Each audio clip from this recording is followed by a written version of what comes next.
todos, muito obrigado pela presença. Além do painel aqui no evento, esse também é o quarto episódio, o quarto capítulo do Conexão Quineia. Então, nós vamos falar, o tema aqui hoje é perspectivas e oportunidades para a Bolsa.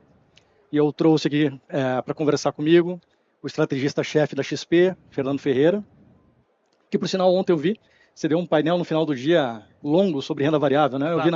Eu vi no Instagram, vi no Story. Então a gente tem bastante assunto aqui para falar, né? É isso, exatamente. Obrigado, pessoal. Legal. Obrigado. Bom, então como o tema é perspectivas e oportunidades, eu vou separar dessa forma. Tá bom. Então vamos começar com perspectivas, né? O que a gente está vendo para a Bolsa. Quando a gente está falando de perspectiva, a primeira coisa que a gente faz, e isso acontece aqui, né, nas nossas discussões para montar o portfólio, é começar de cima para baixo, é o movimento top-down, né, que a gente faz. Então vamos começar pelo macro. Fernando, me fala aí, macro. A gente tem basicamente 3 desafios aqui, né, 3 pontos. Macro Estados Unidos, macro China e macro Brasil. Sim. Estados Unidos Treasury, que por sinal agora deu um belo alívio, a gente acabou de ver os dados, inclusive, de payroll e desemprego. China, aquele processo de abertura que foi muito pior do que a gente esperava, muito mais lento do que a gente esperava. E China tem um impacto muito grande de fluxo de gringo na Bolsa brasileira. E o terceiro ponto é macro Brasil, envolve política e tudo mais. Me fala como é que está sua cabeça nesse sentido. Tá bom, vamos lá. Se a gente for lembrar, no final do ano passado, começo desse ano, existia um consenso muito grande de que o mundo entraria em recessão, começando pela Europa e depois os Estados Unidos já entraria em recessão no primeiro semestre desse ano. Era um grande consenso, né? 70% dos economistas, no final do ano passado, projetavam uma recessão para o primeiro semestre desse ano. Quando a gente olha os dados atuais de crescimento nos Estados Unidos e na Europa, a gente vê o contrário disso, né? Os Estados Unidos está crescendo 2,5%, com menos de 4% de desemprego. A Europa está super bem também, super resiliente. E o que a gente está vendo no macro lá fora é uma economia que sim está desacelerando, mas sem uma recessão e com uma inflação declinante. Então é um cenário positivo, muito mais otimista, muito melhor do que se esperava há 8 meses atrás, onde todo mundo tinha certeza de que o mundo desenvolvido, principalmente a Europa e os Estados Unidos, entraria em recessão. Agora, você fala, bom, Ferreira, então quer dizer que o risco de recessão acabou? Não acabou, ele existe, porque afinal a gente veio de juros zero ou juros negativos para 5,5% agora. Então, de fato, os setores mais sensíveis a juros estão sofrendo com esse aperto monetário, mas as economias estão muito mais resilientes do que se esperava. E aí tem a China. A China é o segundo motor de crescimento, que todo mundo esperava, bom, a China vai salvar o mundo, né? Porque os Estados Unidos e a Europa vão entrar em recessão e a China vai reabrir. E a gente viu como foi a reabertura econômica em todos os países, né? As pessoas saem para gastar, voltam a viajar, a economia tem aquela reabertura forte, né? O crescimento muito forte. E isso não está acontecendo na China.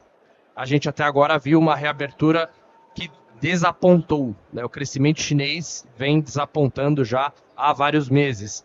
E aí existem várias teorias, né? O pessoal que está mais preocupado estruturalmente fala, bom, a China tem um problema estrutural lá no mercado imobiliário, tem muita dívida fora dos bancos, e isso daqui vai levar e uma demografia também, né, muito ruim, que o Rui fala sempre, e isso vai levar a um crescimento chinês mais baixo no longo prazo. Você diria que a China está num processo de japonização? Esse é o grande risco, né? O Japão passou aí por décadas, né, de baixo crescimento, depois de ter sido o motor de crescimento do mundo, e muita gente tem essa tese para a China por conta de demografia e endividamento, esses dois fatores. Agora, se você olhar de uma perspectiva de copo meio cheio, a China não estimulou, né, a sua economia durante a pandemia, foi a única grande, né, economia que não fez estímulos, não deu cheque para as pessoas. Então a China tem um espaço fiscal para estimular a economia, tem um espaço monetário também para conseguir fazer esses estímulos, e também a China não tem um problema de inflação, diferente do restante do mundo. Então existe espaço sim para a China estimular a economia por lá. Então o mercado tem operado recentemente China com a seguinte cabeça: quanto pior, melhor. Né? Então, quanto pior sai o dado econômico na China, mais aumenta a expectativa de que vai ter estímulos.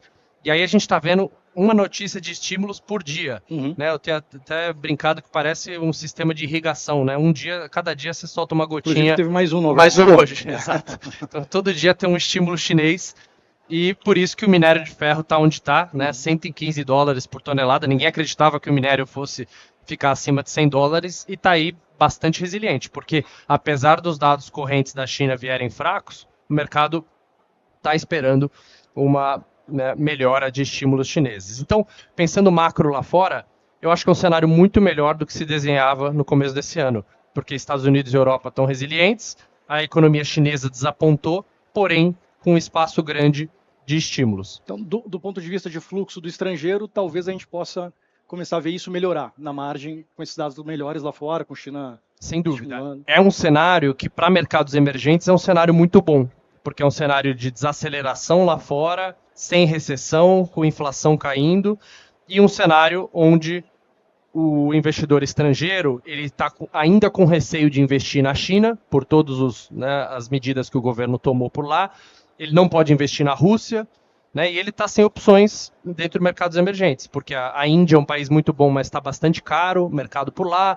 México também é bem interessante por estar próximo dos Estados Unidos, mas também não é um mercado barato. Então o Brasil, no posicionamento de mercados emergentes, acaba tendo uma colocação bastante interessante. Legal. E macro Brasil? Macro Brasil, a gente teve o PIB hoje, 0,9, né, de crescimento, a expectativa era 0,3. PIBão? Então, PIBão, o Brasil continua surpreendendo positivamente. Né, já é o quarto ano, lembra? 2020 todo mundo esperava que o PIB fosse cair de 10 a 12, caiu 4. 2021, o pessoal esperava que ia crescer 4, cresceu 6. 2022, que ia crescer 1, cresceu 3. 2023, que ia crescer 1, já estão revisando para 3. Então, assim, tem alguma coisa acontecendo na economia além do agro. Porque o agro é fato que a gente sabe que, né, viemos aí de várias safras fortes e o agro é um motor do Brasil. O impacto direto e indireto do agro dá mais ou menos quase 30% do PIB brasileiro, então é bem relevante. Mas tem algo mais que não está sendo capturado nos modelos dos economistas. Né? Os economistas vão ter que aí revisar as contas, talvez é o impacto da produtividade, das reformas que o Brasil aprovou nos últimos anos. Então, de fato, a economia brasileira tem se mostrado muito mais resiliente do que se esperava. Por aqui também estamos vendo um processo de desinflação, principalmente na parte de produtos, de bens. A parte de serviços ainda preocupa um pouco, mas, né, o Banco Central já deixou claro que estamos entrando num ciclo de corte de juros, que o mercado precifica um ciclo de quase 5 pontos percentuais de corte, né, de 13,75 chegando até 9% no ano que vem. A gente aqui na XP tem uma visão um pouquinho mais cautelosa. A gente acha que o Banco Central para em 10. Nossa meta. E depois ele vê como está o cenário do ano que vem, porque tem todas as dúvidas do fiscal. Né? Então a política fiscal do Brasil não está tão favorável. Né? E a gente vai ter que ver se o governo consegue ou não gerar receitas extras para fechar as contas do governo no ano que vem. E isso talvez explique, por exemplo, quando a gente olha o EWZ, mal ou bem aqui a Bolsa Brasileira em dólar, andou par e passo aí com os pares emergentes. Né? Quando a gente compara o gráfico do EWZ contra o ZMs ex-China, por exemplo, né? Tá super paralelo, ali super próximo. Porém, nas últimas 2 semanas, especialmente nessa semana que passou, descolou um pouquinho. E aí, provavelmente, o que pesou foi toda essa discussão de fiscal agora mais recente. Né? Exato. O mercado ficou preocupado, né, com todas essas medidas que foram enviadas ontem, né, junto com o orçamento de exclusão do JCP, da mudança de cálculo dos subsídios de ICMS, enfim, tiveram uma série de mudanças, né, que o governo fez, aquela exclusão que ele pode tirar as contas do teto, enfim, várias medidas que foram enviadas que preocuparam o mercado. Porém, até o Arthur Lira está falando nesse momento e ele estava dizendo que, olha, a gente vai discutir, né? Não tem nada que já está dado que vai ser aprovado, o Congresso vai olhar e vai ver o que faz sentido e o que não faz, da questão das offshores e fundos exclusivos, enfim, o governo teve que mandar todas essas medidas junto do orçamento para já contar com essas receitas para o ano que vem. Mas não necessariamente essas receitas vão vir, não necessariamente essas medidas vão ser aprovadas. Então, pelo que parece, esse pacote foi enviado, preocupou o mercado falou, opa, isso aqui é bastante, só que não necessariamente o Congresso vai passar todas essas medidas. Uhum. E a gente está vendo uma dificuldade grande do governo em conseguir aprovar qualquer tipo de aumento de tributação. Não está fácil passar isso no Congresso. Então, o mercado já trabalha com déficit para esse ano e para o ano que vem, né, entre meio, 0,8, tem gente até com 1% do PIB de déficit, então o mercado já trabalha com um cenário de fiscal um pouco mais frouxo do que o governo trabalha. Eu acho que para a Bolsa, isso não necessariamente é ruim, porque a Bolsa tem sofrido recentemente com o mercado se preocupando, bom, se o governo precisa de 100 bi de receita extra, de onde vai vir esse dinheiro? Né? E aí cada semana é uma história nova. Agora é o JCP, agora é o ICMS do setor de consumo, agora é tal medida. Aí as plataformas, né, chinesas, o Sporting Bet, né, cada hora aparece uma ideia diferente. O mercado se preocupa de, bom, quem vai ser o próximo setor. A gente estava até discutindo isso, né, do ponto de vista de posicionamento na bolsa e montar a carteira. Está difícil hoje você achar um setor ali, um papel que não teria nenhum tipo de efeito, nenhum impacto, né, de qualquer medida aí de tributação, né? Então, eu acho que do ponto de vista macro, para o câmbio e para os juros, eles podem ser mais afetados do que a bolsa, porque a bolsa, se aliviar essa questão de tributação, acho que a bolsa tem um alívio que talvez não teria no mercado de juros e moeda. Beleza, legal. Vamos trazer então para a bolsa agora. Quando a gente olha para o Ibovespa até ontem, né, que aliás foi um fechamento tenebroso para o agosto, mês do desgosto, a 116 mil pontos. Né? Sim. Bolsa subindo 6% no year to date, até no acumulado do ano. Né? E a gente olha, por exemplo, para o juro nominal, olha para a ponta longa, fechou 180 bips também no mesmo período, e o juro real fechou metade disso, pouco menos de 100 bips. Faz sentido a bolsa estar negociando a 8 vezes lucro para você? Eu acho que não.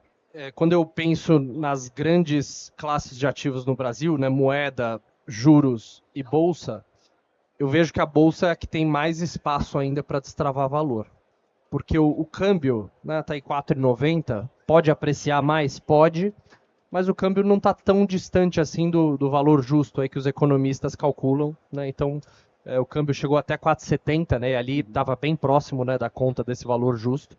Então o câmbio teve uma apreciação, eu acho que vai continuar apreciado, mas se a gente tiver um cenário que lá fora os juros se mantêm elevados e aqui os juros vão caindo, esse diferencial de juros menor é pior para a nossa moeda. Perfeito.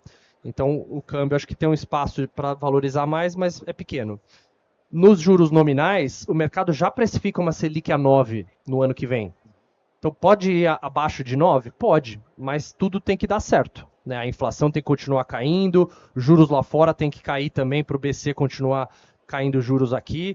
Então me parece um valor bem justo, né? Esse 9% que o mercado precifica para o ano que vem. Difícil comprimir muito mais.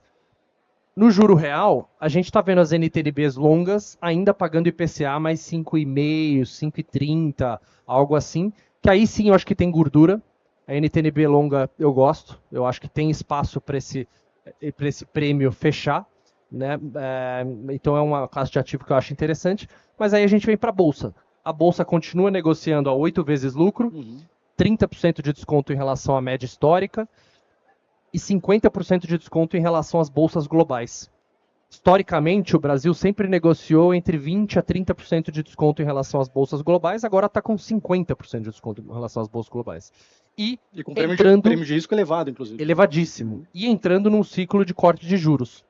Então a conta que a gente fez, Rafa, é a seguinte: quando a gente olha os últimos 7 ciclos de corte de juros nos últimos 20 anos no Brasil, a Bolsa teve uma apreciação média durante esses períodos de corte de entre 35% a 40%. Perfeito.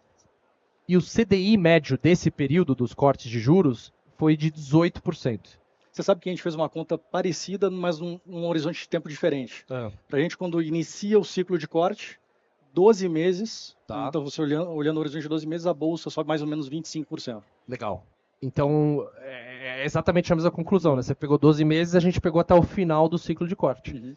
E aí, muita gente pergunta, pô, mas a bolsa já não antecipou esse movimento? Porque a bolsa, afinal, foi de 100 mil para 120 rápido.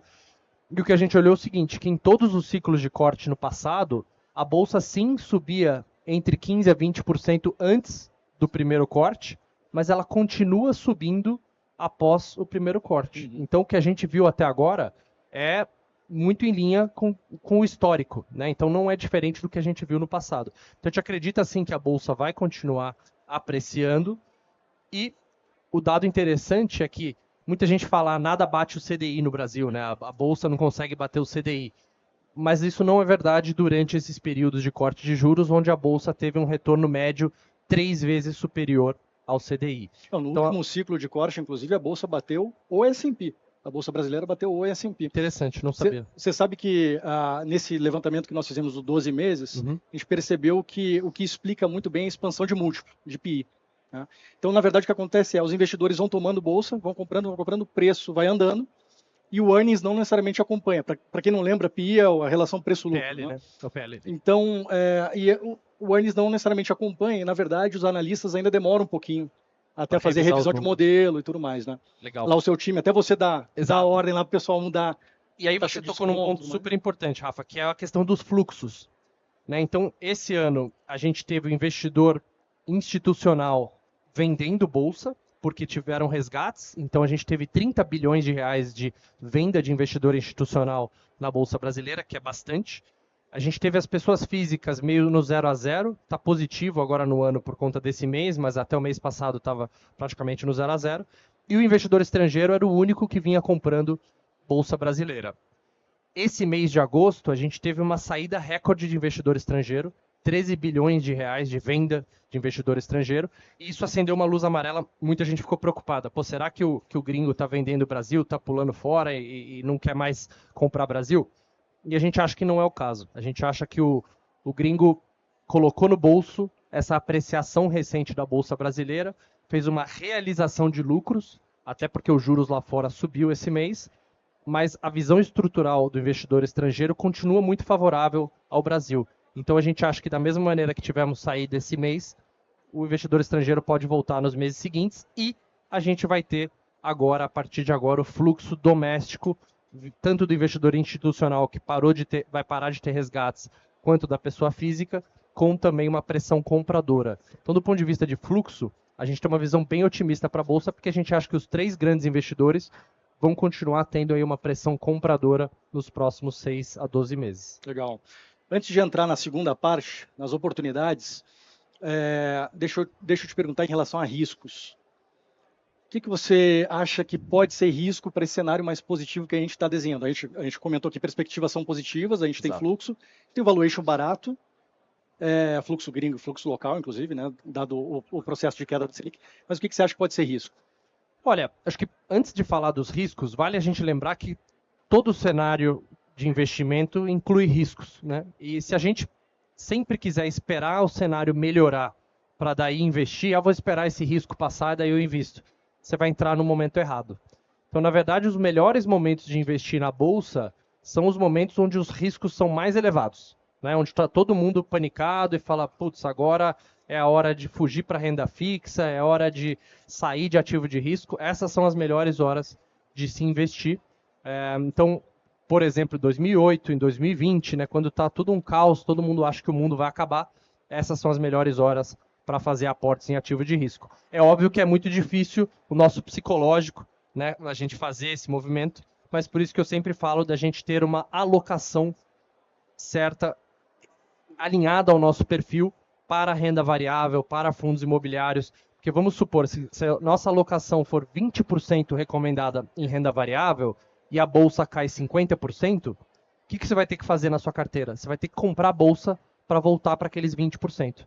Se a bolsa dobra, você vai ter que vender bolsa para voltar para aqueles 20%. Então você acaba agindo de uma forma anticíclica, né? Ao invés de ir atrás do nosso psicológico e falar, não, eu vou investir quando o cenário estiver bom, porque quando o cenário estiver bom, aí os preços são outros. Mas voltando para não fugir da sua pergunta, os riscos principais que eu vejo são 2.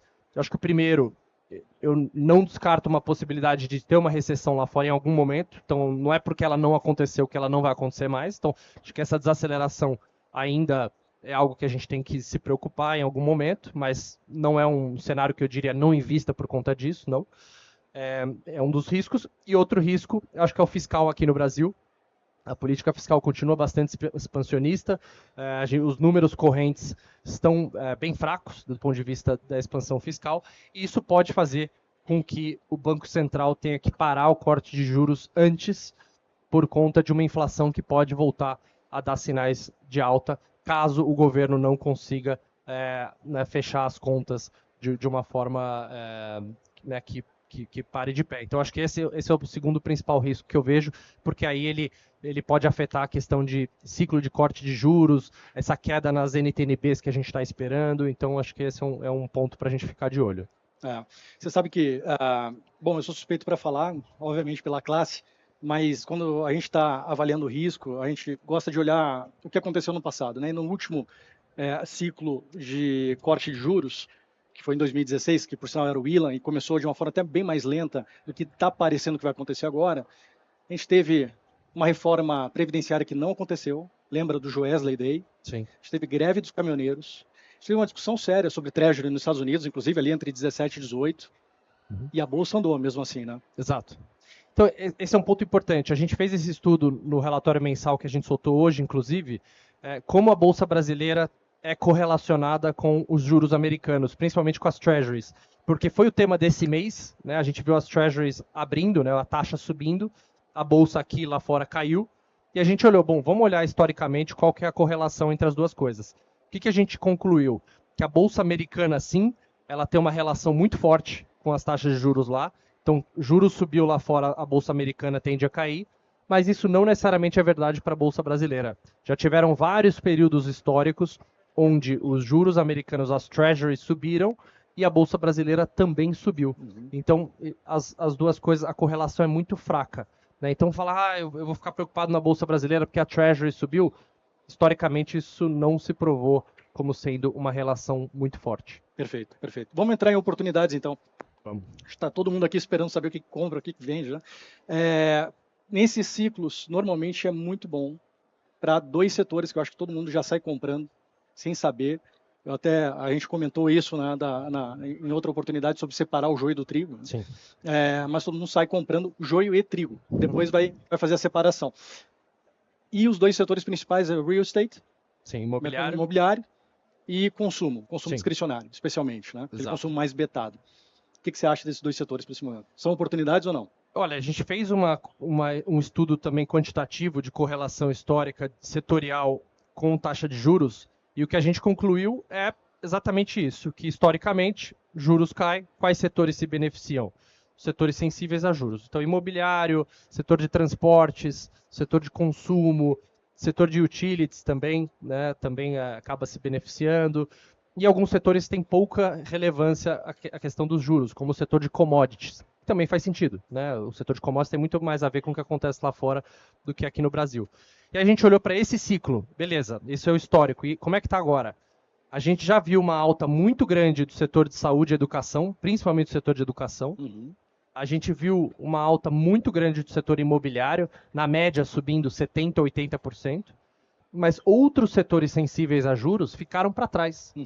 E aí eu destaco o varejo, né, o setor de consumo e varejo está bastante para trás em relação ao histórico, e o setor de utilidade pública também, o setor elétrico, não andou quanto normalmente anda em cenários de queda de juros. Então, isso acho que já traz alguma visão de como é que a gente está pensando em oportunidades e alocação, porque a gente de fato gosta do setor imobiliário, a gente tem shoppings na carteira, tem imobiliárias de baixa renda nas carteiras, mas a gente tem um pouco de receio de entrar com tudo agora depois de toda essa alta, porque existem outros papéis, outros setores também sensíveis a juros que ficaram para trás nessa alta, desse cenário de corte de juros. É muito importante acompanhar também o positioning, né? O posicionamento dos papéis. São papéis que, enfim, você comentou que já estão realmente bem comprados pelo mercado.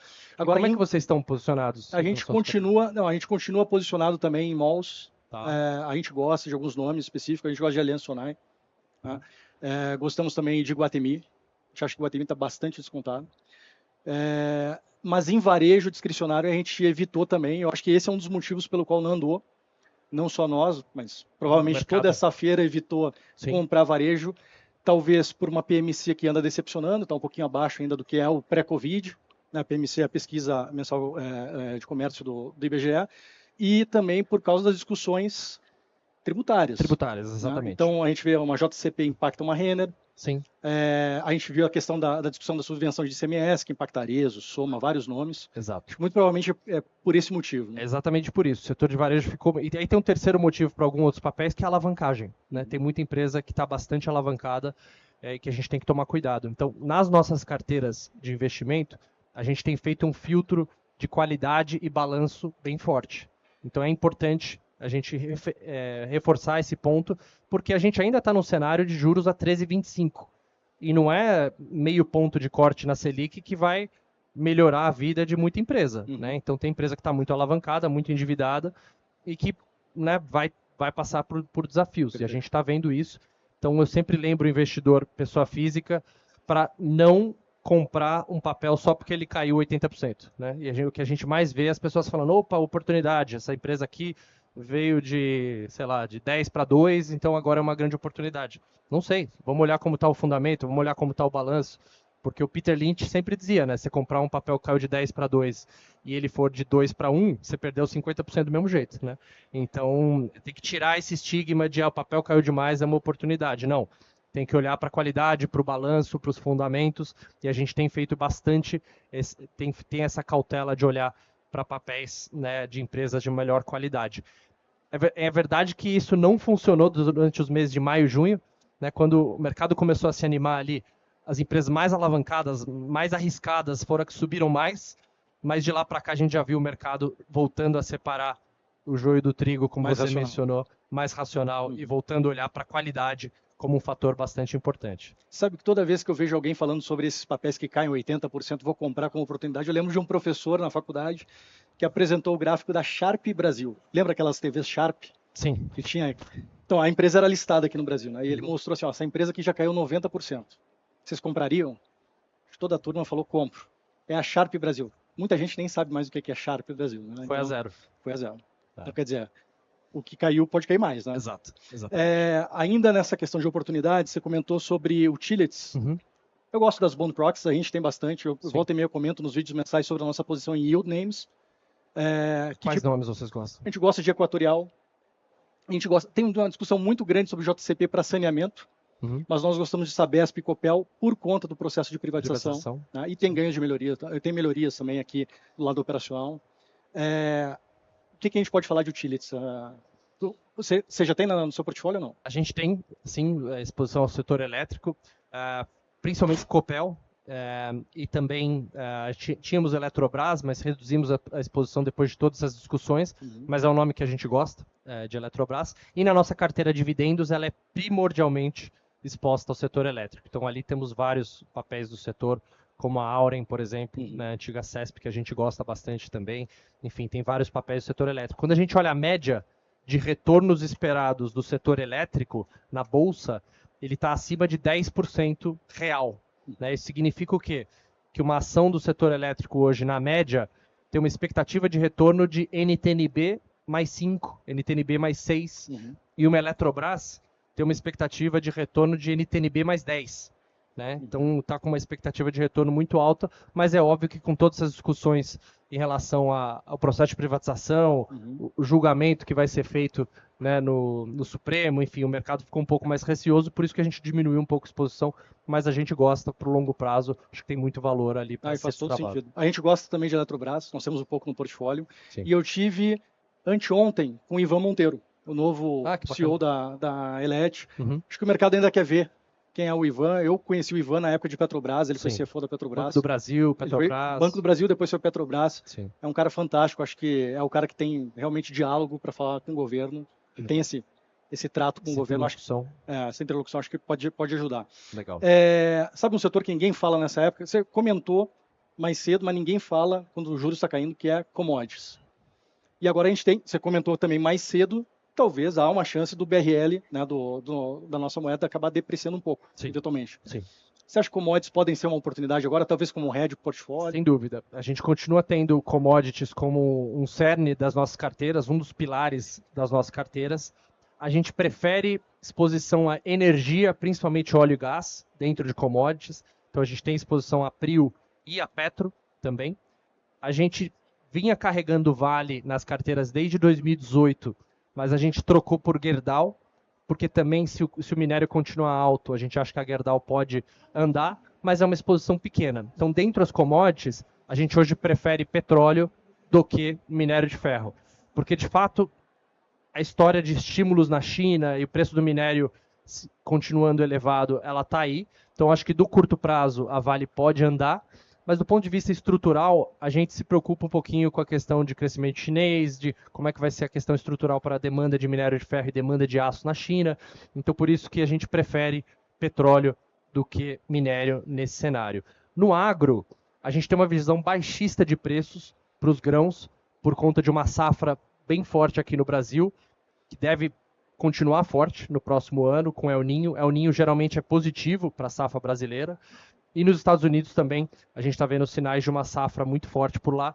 Então, no agro, a gente prefere os processadores de grãos, ou quem se beneficia do agro de uma forma indireta, como, por exemplo, uma Kepler Weber, uma Três Tentos, ou alguns frigoríficos, do que a exposição ao agro em si. Então, dentro de commodities, a gente gosta, é um pilar das nossas carteiras, mas hoje, de fato, petróleo é uma tese principal dentro de A gente tem um pouquinho de Kepler também no portfólio. Mas o nome que nós mais gostamos mesmo no setor agro é São Martin.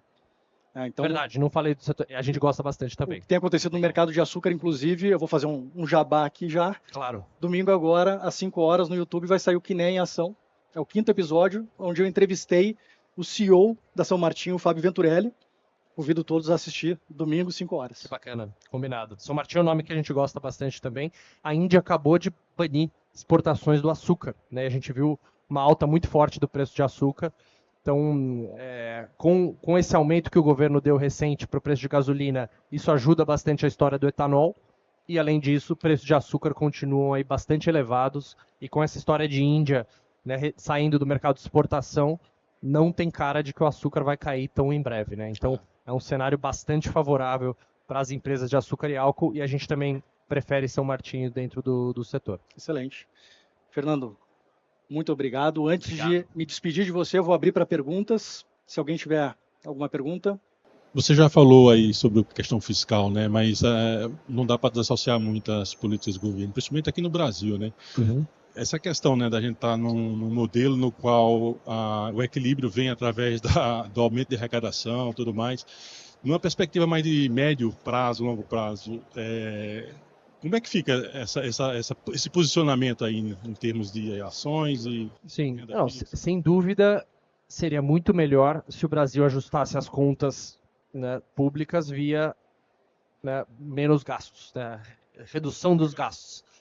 E é uma pauta que o próprio Arthur Lira tem falado bastante, né, de tentar voltar com a reforma administrativa que o último governo tentou fazer, mas não conseguiu apoio no Congresso, porque, né, não dá para o Brasil continuar toda vez que gasta mais, aumenta a tributação. O Brasil já fez esse movimento, o Brasil saiu durante meados dos anos 2000, saiu ali de 25% de tributação do PIB, foi para 33, 34, subiu em 10 pontos percentuais em 10 anos. Depois dali, o Brasil continuou gastando e se financiou como? Através de dívida. Aí a dívida PIB do Brasil foi de 40% para 90% e depois caiu agora para 70 e pouco. Então, essas duas fontes de arrecadação, que é tributação ou dívida, já estão bastante exauridas, né? Então, a gente vai para 45% de tributação, é difícil, né? Ainda mais num país pobre como o Brasil, não dá para a gente tributar como a Noruega, né, ou a Suécia tributam a sua economia. Então, de fato, é algo que o Brasil vai ter que discutir como sociedade, essa questão de como a gente reduz os gastos. Agora, eu também gosto de lembrar, porque toda vez que eu falo com um estrangeiro, investidor estrangeiro, eu falo do fiscal no Brasil, ele dá risada. Por que ele dá risada? Porque ele fala assim, pô, vocês estão discutindo se vai ser 0,5% do PIB, 0,8%, 0,7%. Os Estados Unidos está com 6% do PIB de déficit, indo para 10%. Né? Não, e tanto os republicanos quanto os democratas, ninguém está falando de corte de gasto. Pelo contrário, quem gasta mais, né? Virou uma bola de neve.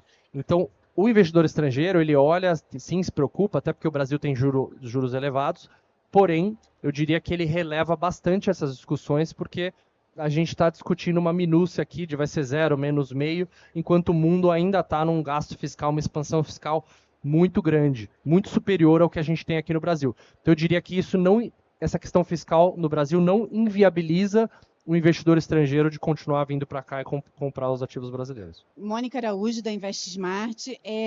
Acho que são 3 questões. mas eu vou tentar ser breve. Uma questão dos Estados Unidos, né? Você falou do déficit agora, realmente é muito significativo e eu acho que a palavra de ordem é fiscal, tanto aqui quanto lá fora. Se realmente o ajuste vier por uma recessão, o que você acha que pode ser o impacto para o Brasil, mesmo a gente não tendo uma abertura tão significativa assim? Né? Então, teoricamente, não teria que ter tanto impacto. O segundo é a questão dos indicadores que vocês utilizaram, PL, né? Talvez a gente tenha uma situação diferenciada dos outros momentos e que a gente tem um aumento de tributação das empresas, né? Então, teoricamente, o resultado vem abaixo se a empresa não tem capacidade de repassar preço. Sim. E a última questão é a questão dessa percepção do investidor estrangeiro tão correlacionado o Brasil com commodities. Né? A gente tem toda uma outra atividade, né, e exposições na Bolsa de indústrias de outros setores tão representativos. Sim. E eles ficam com essa correlação direta. Sim. Vocês que têm participação e conversa com investidores estrangeiros, essa correlação faz sentido para eles também? Eles continuam com essa visão? Beleza. Eu vou responder a 1 e a 3 e vou deixar a pergunta difícil para o Rafa responder. Ele que é o especialista. Mas em relação aos Estados Unidos, né, a gente... enfim, acha que pode sim que exista essa recessão, mas deveria ser uma recessão branda, porque você não tem tantos desarranjos na economia por lá, o mercado de trabalho continua muito apertado, ainda tem muita oferta de emprego e pouca gente, né, para assumir todos esses postos de trabalho, mas de fato, se tivermos uma recessão mais profunda lá nos Estados Unidos, aí a gente cai junto, né? Tudo cai junto, não tem como escapar, mercados emergentes sofrem nesse cenário. Agora, o estudo que a gente fez é que caso a gente tenha uma desaceleração lá nos Estados Unidos ou até uma recessão branda, isso não necessariamente é ruim para mercados emergentes. Já tivemos vários cenários em que mercados emergentes conseguem descolar lá dos Estados Unidos, caso seja esse cenário de soft landing ou de uma desaceleração mais branda. Em relação às commodities e visão dos estrangeiros, diria o seguinte, o estrangeiro, ele de fato vê muito a questão da exposição do Brasil à China e as commodities, né, sendo como um papel importante da Bolsa Brasileira, mas isso também está muito correlacionado com a liquidez dos papéis. Porque a gente, né, toda vez que eu falo com investidor estrangeiro, eu falo de alguns nomes, alguns papéis que a gente gosta aqui no Brasil, do setor doméstico, eles sempre batem na liquidez. Putz, mas é muito pequeno, negocia muito pouco para mim, eu preciso de 10 milhões de dólares ou 50 milhões de dólares de liquidez diária. Então, são poucos papéis que passam nesse filtro de liquidez do investidor estrangeiro, por isso que ele acaba vindo para os principais blue chips da Bolsa, que é commodities, setor de bancos e alguns papéis do setor elétrico. E com relação à sua pergunta quanto ao PL, o nosso entendimento é que pelo movimento que aconteceu na curva de juros, a Bolsa deveria estar pelo menos o dobro em termos de performance no ano. Só que se a Bolsa sente o aumento de imposto, teoricamente a curva se beneficia, porque você tem, provavelmente, você tem uma leitura positiva para o fiscal. Né? Então, esse é um equilíbrio que, obviamente, tem que ficar acompanhando, mas o ponto sim, ela está negociando a 8 vezes, em parte por causa disso, mas eu acho que é importante lembrar algumas coisas. Primeiro, reforma tributária com relação ao IVA dual e toda a implicação que isso vai ter nas empresas, o nosso entendimento é que é um processo perene, lento, devagar, que vai acontecer ao longo dos próximos 7, 8, 10 anos. Né? Até para não gerar atividade, né? Exatamente. E até para não gerar uma pressão inflacionária, que é exatamente o que o governo não quer que aconteça. Né? O que tem de mais imediato é o JCP, está sendo discutido nesse momento. Saiu a MP, em tese, vai para todos os setores, mas o próprio secretário executivo da Fazenda comentou ontem de que vai ser negociado setor a setor no Congresso, e aí abre espaço para lobbies, né? A gente sabe que os bancos estão sendo bem fortes nessa questão, nessa discussão. E provavelmente mais para o fim do ano, eventualmente início do ano que vem, a questão dos impostos sobre dividendos. E a gente não sabe se vai ter alguma contrapartida no imposto em nível de empresa, de IRPJ, né?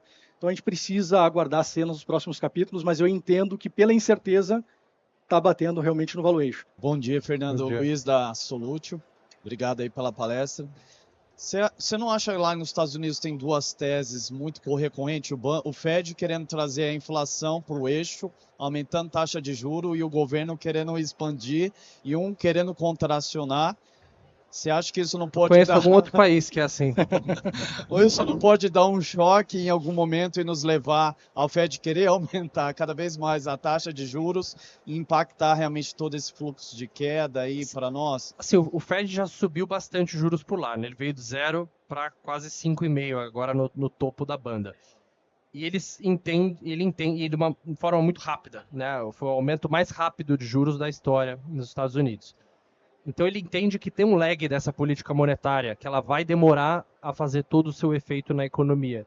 Então por isso que ele não tem pressa para continuar subindo, né? Ele pode esperar agora e ver, né, quais vão ser os efeitos na economia. Se a economia de fato não desacelerar, se os Estados Unidos continuar crescendo 2,5%, 3% com uma taxa de desemprego abaixo de 4%, aí esse risco existe, né, do Fed ter que continuar subindo juros até o momento que algo, né, desacelere, que tem algum tipo de dor, né? E o Jerome Powell já falou sobre isso. Ó, precisaremos ter algum tipo de pain, né, de dor, para trazer de volta essa inflação perenemente para 2%, porque ele não quer que aconteça o que aconteceu nos anos 70, que os Estados Unidos começou um processo de corte de juros, o Arthur Burns, na época, antes da hora. E aí a inflação voltou com força. E aí o próximo presidente do Banco Central, o Paul Volcker, teve que jogar o Fed Funds, acho que foi a 20%, se eu não me engano, 17%, 18%, que é loucura, né? Teve que subir muito, deu um choque de juros para conseguir trazer a inflação para baixo. Esse é o maior medo do Fed hoje, é que isso aconteça. Por isso que ele está dando essa mensagem para o mercado há muito tempo já, de que os juros vão continuar altos por mais tempo. Mas isso não necessariamente significa que os juros vão ter que continuar subindo no nível atual, porque ele já está bem alto, né? Ele já está num nível bem elevado. Mas esse risco com certeza existe. Se o fiscal lá continuar desajustado, a gente vem para um cenário onde o Brasil sempre conviveu. A gente sempre conviveu com um fiscal frouxo e um monetário apertado, sempre. Por isso que a gente sempre teve taxas de juros tão elevadas.